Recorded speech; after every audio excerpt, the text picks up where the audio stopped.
We are exactly 1 month away. 1 month away from finally seeing if the weight that we've had to bear is worth it. 1 month until the world decides if Sonic the Hedgehog has truly made a comeback or not. 1 month until we find out if we are truly living in the dawn of the Sonic Renaissance. In exactly 1 month, we will finally be able to play Sonic Frontiers. There's a lot riding on this one, but no pressure, right Sonic? Sonic?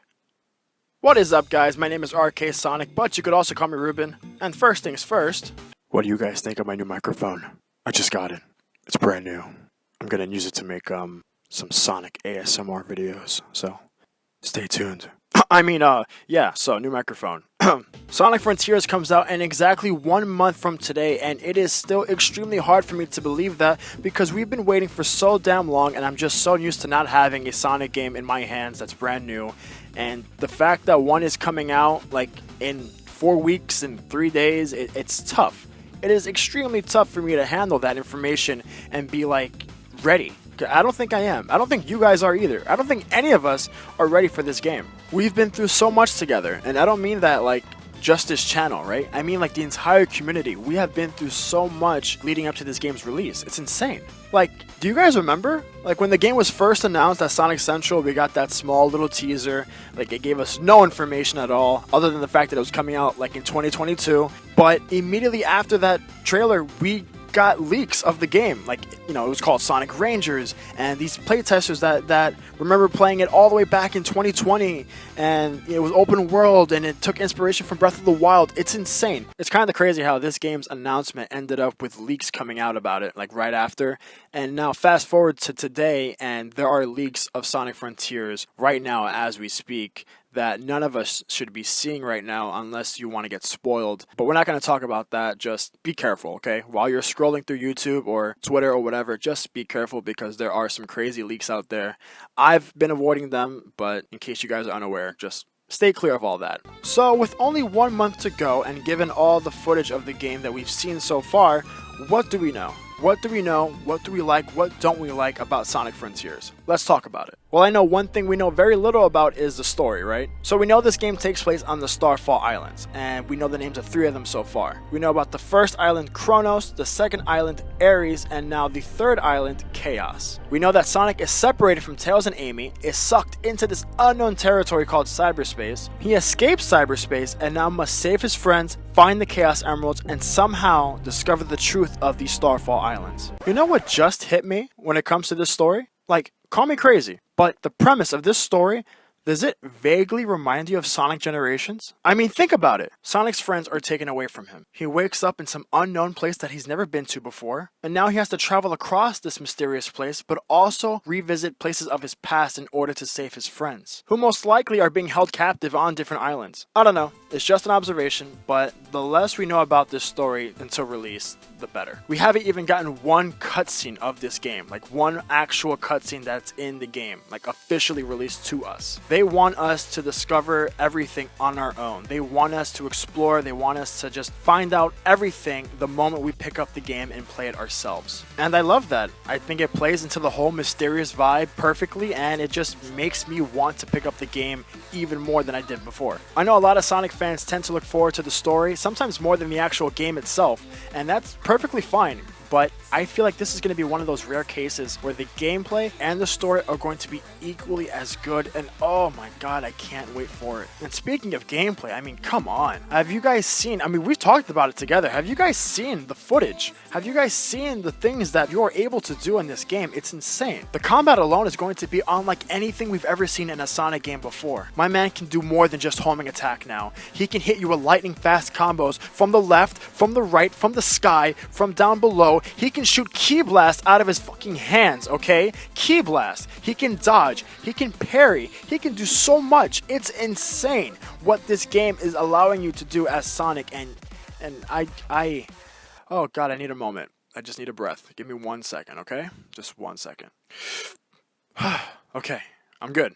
I'm good. The variety that Sonic has in the footage that we've seen so far is just, it's amazing. It is amazing. It's like Sonic Team woke up one day and said, you know what? What if we made Sonic cooler? I'm serious. It's like Sonic Team woke up and said, you know what? Let's give Sonic the style and attitude that made him famous all those years ago. All these animations and the variety, they help make Sonic who he is. We bash on a game like Sonic Forces not because it's the worst Sonic game ever, because I don't think it is, but it's because of the animations, little things like that. The things that are supposed to help, you know, elevate Sonic's character and like how he evolves as the years go by, right? Like there was none of that in Sonic Forces. Not even something as small as idle animations were in Sonic Forces, and even that helps characterize Sonic. You're taking so much away from such a beloved character when you just make him boring and stale, just standing there doing nothing, have no sense of emotion when he talks, when he walks, when he does anything. But I can sit here right now and confidently say that Sonic Frontiers is looking to fix every single one of those mistakes that Forces made. Well, almost all of them. There is still one thing that's concerning to me about this game, and it's the one thing that I wasn't expecting to be worried about, and that is cyberspace. You see, when we read those leaks last year about cyberspace and how, you know, they were influenced by Unleashed and Generation style levels, I was on board from like the jump. I was on board from the moment we read that. And now we're learning that when they said influenced, they meant like directly ripped from those games. For example, there is a Green Hill Cyberspace level that is the exact same level design as Windmill Isle from Sonic Unleashed. There is another Cyberspace level that has the exact same level design as Chemical Plant from Sonic Generations. And a lot of fans went to social media after finding that out, and then like everyone started bashing on Frontiers again and saying that it's laziness and it's this and it's that and just spitting out all this negativity. And again, it's their opinion and they are very much entitled to feel the way that they do. But me, on the other hand, I am on the other side of that entire argument. I actually do find it very interesting to have Sonic run through his memories, but like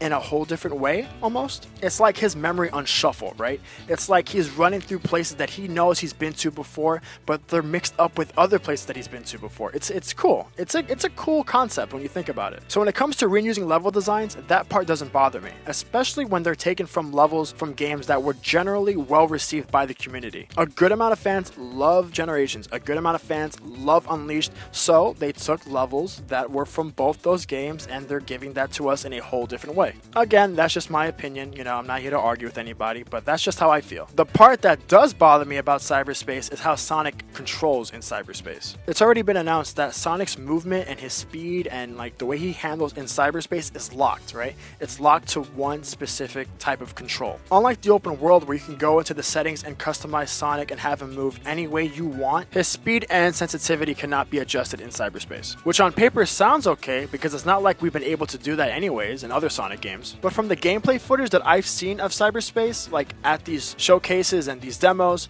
I don't know if it's just that people don't know how to play a Sonic game, and that's fine because, you know, you can't expect everyone to be good at it, you know, especially if it's your first time playing this brand new game. But there's just something that's throwing me off that I can't put my finger on. I don't know if it's his speed, like if he's too slow. I don't know if it's like the air dash, like the air boost thing. Like, I don't know. There's just something that's not sitting well with me about how he handles. And even though obviously I haven't played the game, so I don't know, there are people who have been there, who have played these demos and have said the exact same thing, that the way Sonic handles in cyberspace just isn't good. I mean, at the end of the day, cyberspace levels are not mandatory and they only make up for a small portion of the entire game. Obviously, the main focus is the open world, which I'm so excited for.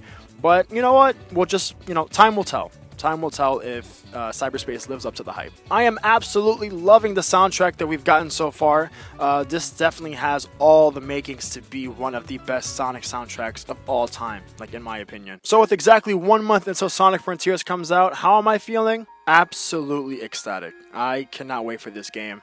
I have never felt this kind of hype or emotion towards a Sonic game like this in a long time. Like, I was excited for Forces, you know, and it really disappointed me. Like, from the moment I finished it, I was just so underwhelmed. This game, I don't know. This game, there's just something different about it, and I'm hoping that it, you know, it lives up to all the hype that we've been giving it. And even if it does end up being some sort of, failure, which I highly doubt at this point, this definitely is a great direction for the series to go into. Regardless of how this game turns out, we are definitely in a new era of the Sonic series, and I am absolutely here for it, and I know you guys are too.